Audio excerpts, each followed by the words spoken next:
आदि शक्ति नमो नमः, कुंडलिनी शक्ति नमो नमः। The dark night of the soul, ये क्या कॉन्सेप्ट है, इसके बारे में थोड़ा समझते हैं। देखिए, ऐसा नहीं है कि विदाउट बॉडी हमारी स्पिरिचुअल ग्रोथ हो सकती है, क्योंकि विथ बॉडी स्पिरिचुअल ग्रोथ का प्रोसेस थोड़ा फास्ट है। इसलिए हम अपने आप को फिजिकलाइज और मटेरियलाइज करते हैं।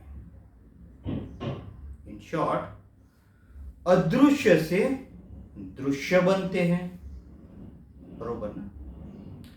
आत्मा अपनी बॉडी चूज करती है, क्योंकि आत्मा को पता है कि ये सराउंडिंग में, ये फैमिली में मेरी स्पिरिचुअल ग्रोथ ज्यादा होगी, इसीलिए वो पर्टिकुलर फैमिली चूज करती है। जैसे ही हम ग्रो करते हैं, यानी अप टू 20, एजुकेशन खत्म होने तक, तब तक तो सब नॉर्मल है। फिर जॉब भी करते हैं या बिजनेस करते हैं, तब तक भी सब कुछ नॉर्मल है। पर क्या होता है, ये जर्नी में हम ये विजिबल वर्ल्ड में इतना खो जाते हैं कि अपना जो पर्पस होता है ना, जो पर्पस, ये बॉडी लेने का पर्पस, वो हम भूल जाते हैं और ये मटेरियल वर्ल्ड के फ्लो में बहते जाते हैं। अगर आप ये मन की साइकोलॉजी समझो तो इसको है ना, थोड़ा मजा आता है ये मटेरियल वर्ल्ड में, और थोड़ा एक्सपीरियंस लेता है, फिर थोड़ा डिस्कशन, एक्सपीरियंस फिर डिस्कशन, एक्सपीरियंस फिर डिस्कशन। जितने भी खास लोग हो गए ना, ऑफिस के या घर के, उनको फोन करके या बुला के या उनको मिल के डिस्कशन, आज मेरी जिंदगी में ये हुआ, मेरी जिंदगी में ये हुआ। अब ये डिस्कशन और ये एक्सपीरियंसेस, ये एक टाइप का एक्साइटमेंट लाते हैं, और हम ह्यूमन बीइंग्स, ये स्पीशीज को ये एक्साइटमेंट में रहना पसंद है, और इसीलिए ये मटेरियल वर्ल्ड का लूप चलता ही रहता है। पर जो पर्पस से हम ये बॉडी में आए हैं, वो तो रह गया ना, वो रह गया। तो फिर कुदरत वापस आपको एक अपॉर्चुनिटी देती है, आपको एक रिमाइंडर देती है। ऐसे कुदरत मल्टीपल रिमाइंडर्स देती है कि तुम्हारा पर्पस ये है, तुम्हारा पर्पस ये है, ये पर्पस के लिए आपने ये बॉडी चूज की है। देखिए, आपको ग्रो करना है लाइफ में, तो दो टाइप की साइकोलॉजी आप समझ लीजिए। एक तो ये मन की साइकोलॉजी, इस मन को क्या चाहिए। दूसरी कुदरत की साइकोलॉजी, ये कुदरत रिस्पॉन्ड कैसे कर रही है। ये दो साइकोलॉजी आप समझ गए, सफिशिएंट है। अपने मन की साइकोलॉजी और कुदरत के मन की साइकोलॉजी, क्योंकि वहां से रिस्पॉन्स आ रहा है। तो जो पर्पस है, उसका रिमाइंडर देने के लिए, वो याद कराने के लिए, the dark night of the soul, ये टाइम जोन में हम एंटर कर देते हैं। कर्मा के नियम भी सिमिलर फेस पे वर्कआउट करते हैं। देखिए, कुदरत क्या करती है, आप जब तक एक पर्टिकुलर एज में आते नहीं, तब तक कुदरत वेट करती है। जैसे ही आप वो पर्टिकुलर एज में आए, कर्मा के नियम आपको ट्रिगर कर देते हैं। ये वो कर्मा का नियम। वैसे ही ये dark night of the soul का नियम है। कुदरत क्या करती है, जो मटेरियल फ्लो है आपका, उसमें ब्रेक डालना चालू करती है। ब्रेक इन टर्म्स, 30s और 40s के बीच या 40s और 50s के बीच आप ऑब्जर्व करोगे, जब तक आपको विजडम आ जाएगा, जब तक अच्छी खासी मैच्योरिटी आ जाएगी, तो आप ऑब्जर्व करोगे कि एक एक चीज में ब्रेकडाउन आपको दिखेगा। प्रोफेशनल लाइफ स्मूथ फ्लो हो रही है और आप उसमें इन्वॉल्व हो, ये करूंगा वो करूंगा, ऐसा हो रहा है वैसा हो रहा है। अचानक से जॉब चले जाना, और जॉब चला गया तो गया, 2-3 साल तक जॉबलेस। अच्छी खासी मैरिड लाइफ चल रही है, पता नहीं क्यों थोड़े थोड़े मिसअंडरस्टैंडिंग्स और उसके बाद डिवोर्स तक बातें जाती है। ये कुदरत के रचे हुए ट्रैप है, ट्रैप्स। मैंने तो बहुत ऐसे ट्रैप्स देखे हैं कि यहां तक आता है कि बोलूं अरे बाबा रुक, वो एक ट्रैप है।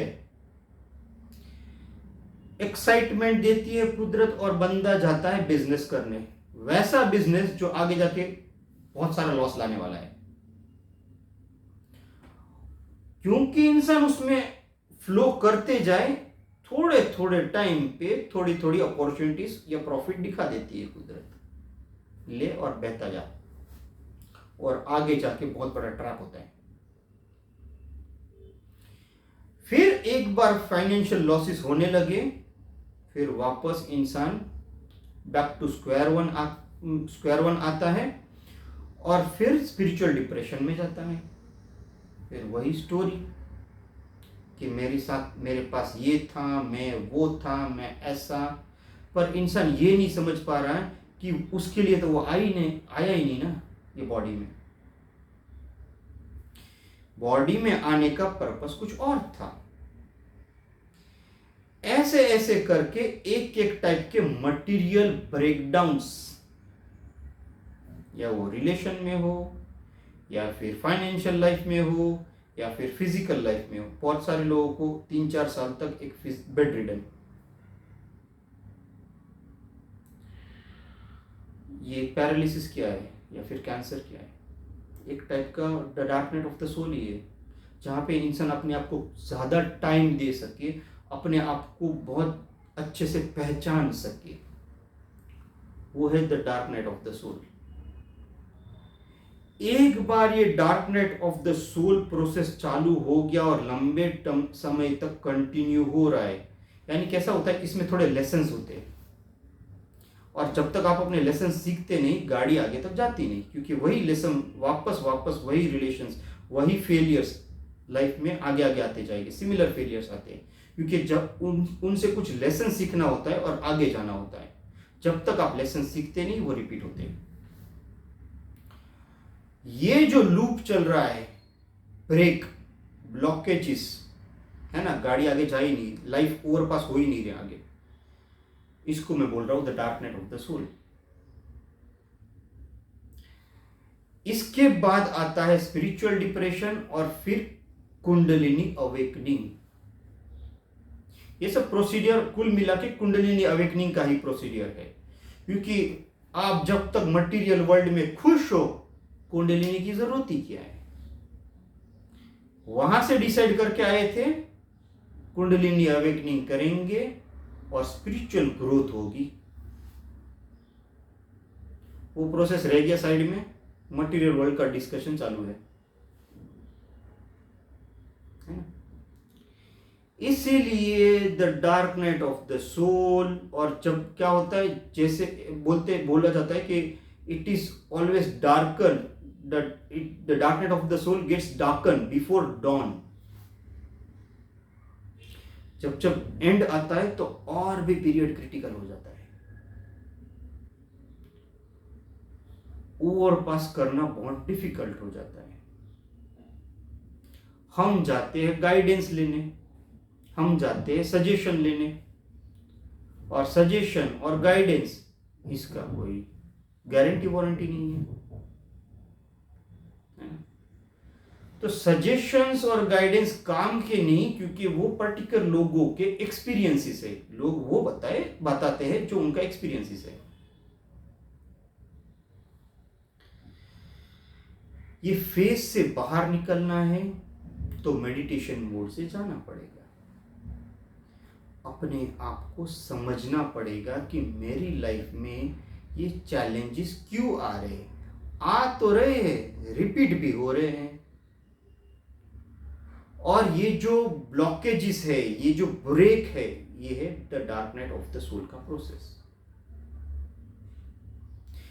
जैसे ही अवेयरनेस आता है ज्यादा टाइम मेडिटेशन करने से, तो पता चलता है कि हम यहां स्पिरिचुअल ग्रोथ के लिए आए हैं, और स्पिरिचुअल ग्रोथ का एक पार्ट है कुंडलिनी अवेकनिंग, जो आगे आपकी स्पिरिचुअल जर्नी को बहुत आगे लेके जाएगी।